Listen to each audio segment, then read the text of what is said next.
coming to you live for a little bit of an education session about the pelvic floor. So you might have seen over the last couple of days, or if you're just catching this video for the first time, you might like to go back and see some of my previous posts that I've done on social media about different things like high-waisted pants, tight high-waisted pants, I will say, and low-fitting tight crop tops and what they might have to do with contributing to your leaking.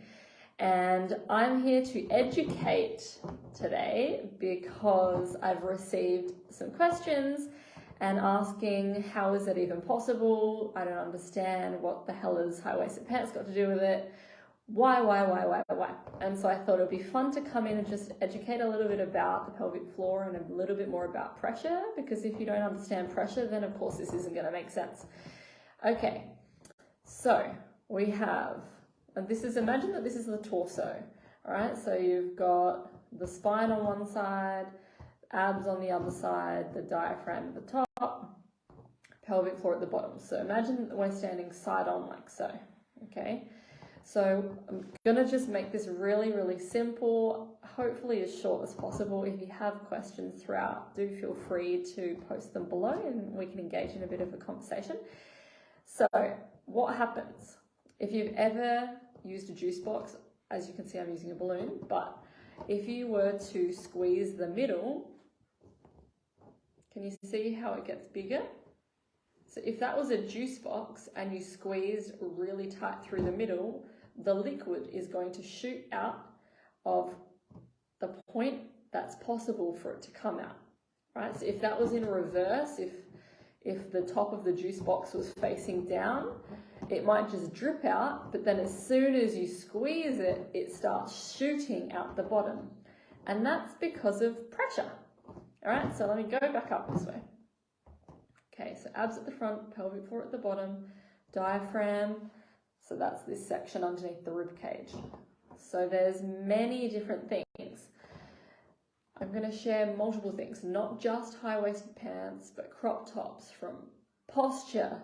We'll see, maybe a few others. Okay, so if I was wearing high-waisted pants, just notice the size of the balloon now.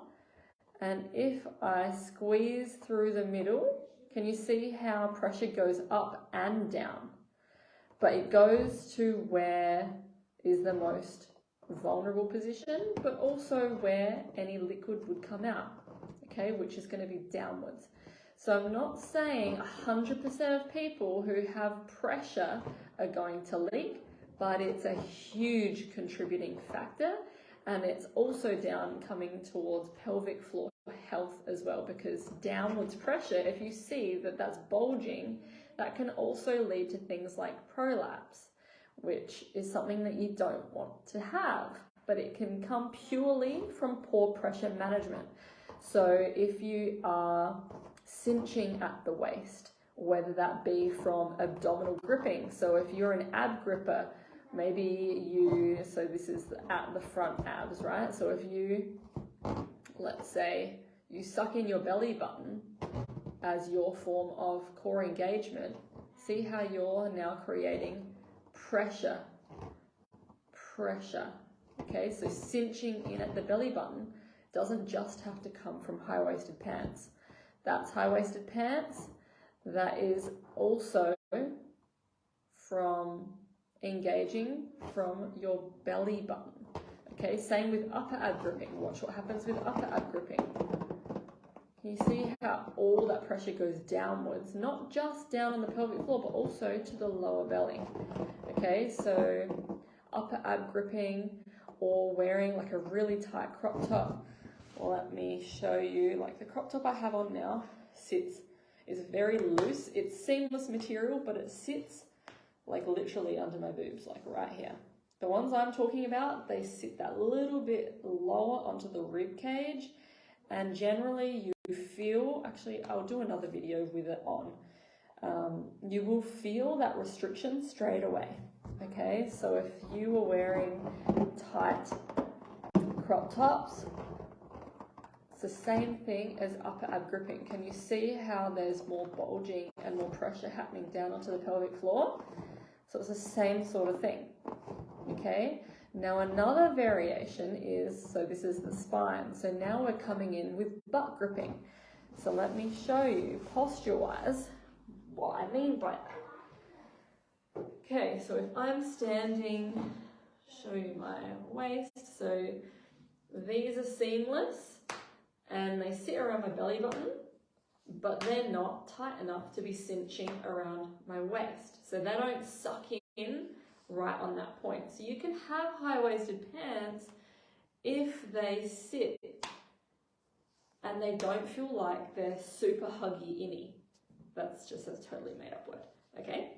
So if you look at my posture right now, can you see how I'm squeezing my butt and I'm pushing my hips under? Okay, so if I do that, oh gosh, I'm nervous I'm going to pop the balloon here.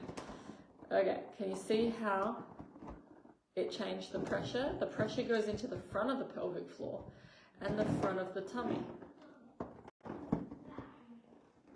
Can you see how it changed the pressure? Okay, so that's from butt gripping or shoving your hips under. And you could actually probably see in my tummy. Let me go this way. If I shove my hips forwards, I'm not sure if you can see what it's doing to my tummy, but the shape of my tummy changes and I can actually feel pressure just underneath my belly button. So if you're someone that has abdominal separation, standing in that sort of posture is something that you really want to avoid as well. Okay, so let me know if you're understanding what I'm saying now and what I'm sharing.